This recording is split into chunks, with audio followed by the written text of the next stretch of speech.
Now we discuss about pollination. It always occurs before fertilization.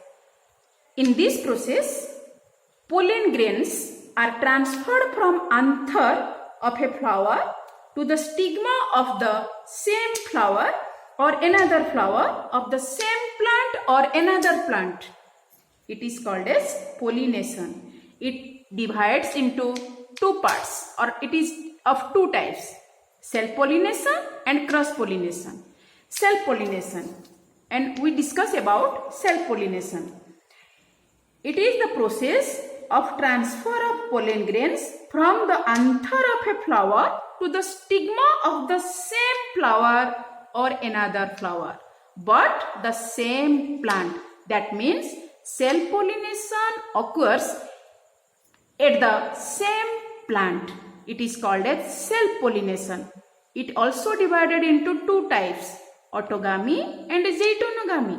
Then what is autogamy? In this case, in autogamy, it occurs only in case of bisexual flowers. Bisexual flowers, but the same plant. In this case, the bisexual flowers, pollen grains are transferred from anther to stamen or anther to stigma of the same flower. It is called as autogamy. It occurs by three methods. The first one is the homogamy. In this process, or it occurs in bisexual flowers where both the sex organs mature at the same time. That means at the same time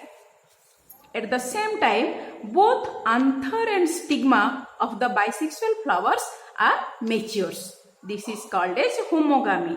And autogamy also takes place through cleistogamy. In this case, in cleistogamy, pollination occurs during when the petals remain closed. That means when petals remains closed, pollination takes place. Then third one is the bud pollination. Autogamy sometimes occurs during bud stage. This is called as bud pollination. These are three methods where autogamy occurs. Then second one, self-pollination. The second one, zooitonogamy. It occurs in unisexual flower but monoecious plant. What is about monoecious plant? The same plant, both male and female flowers are developed. Male flowers develop at one branch and female flowers develop at other branch. In this process, the transfer of pollen grains occurs from anther of the male flower and to the stigma of the female flower, but the same plant. It is called as zooitonogamy. Now we discuss about the advantages and disadvantages of self-pollination. First we discuss about the advantages of self-pollination.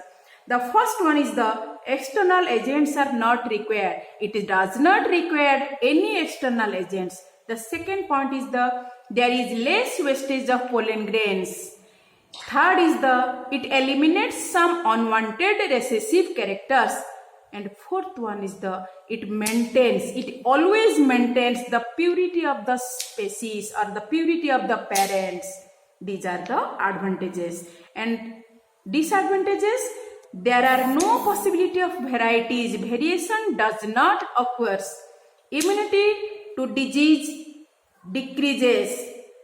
Third one is the new good characters are not introduced and bad characters are not eliminated. These are the disadvantages about self-pollination. Now we discuss about cross-pollination. Now we discuss about cross-pollination. Then cross-pollination, what is cross-pollination? In this process, pollen grains are transferred from the anther of a flower and to the stigma of the another flower, and it occurs between two plants. It is divided into two types. First one is the xenogamy and second one is the hybridization. In case of xenogamy, cross-pollination occurs between the same species. But in case of hybridization, cross-pollination occurs between two different species. These are only differences. It takes place in the same species, but hybridization takes place in different species. Then we discuss about contrivances or outbreeding devices about cross-pollination. The first one is the dichogamy. Contrivances, the first one is the dichogamy. In this case, both male and female sex organs occurs or matures at different times in the bisexual flower. In a bisexual flower, in case of bisexual flower, maximum bisexual flowers, self-pollination takes place. But in some bisexual flowers, cross-pollination takes place. In these cases, dichogamy, when both female and male sex organs matures at different times. It divided into two parts, protandry and protogyny. In case of protandry, when anther matures earlier than stigma is called as protandry. And second one is the protogyny. When stigma matures earlier than anther, it is called as protogyny. Then second one is the heterostyly or heteromorphism. In this case, style, it also occurs in some bisexual flowers. Style, in some cases, due to the length, different length of the style, cross-pollination occurs. And third one is the horcogamy. Horcogamy, in this case, it takes place in bisexual flowers. In this case, both anther and stigmas faces opposite to each other. Hence, self-pollination does not take place. In this case, cross-pollination occurs.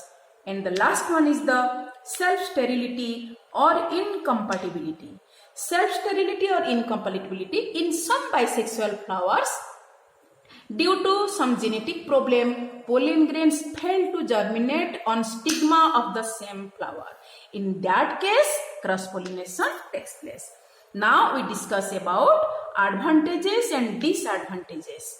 First we discuss about advantages of cross-pollination. It helps in hybridization process. Immunity power increases. Variation occurs in offsprings. Adaptability to adapt according to environment changing increases. And last one is it helps to eliminate bad characters and to introduce developed characters.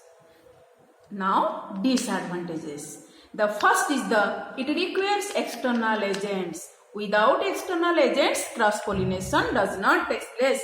Then second one is the large quantity of pollen grains are destroyed due to the agents.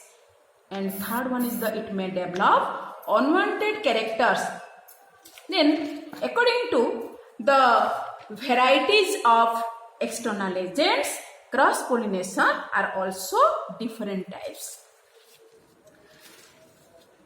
First one is external agents may be abiotic or biotic. Abiotic means non-living, biotic means living. The first one is the anemophily, pollination by wind. Hydrophily, pollination by water. Entomophily, pollination by insects. Ornithophily, by birds. Zoophily, by animals. Malacophily, by snails. Chiropterophily, by bats. Myrmecophily, by ants. And ophiophily, by snakes. This is about pollination. Thank you.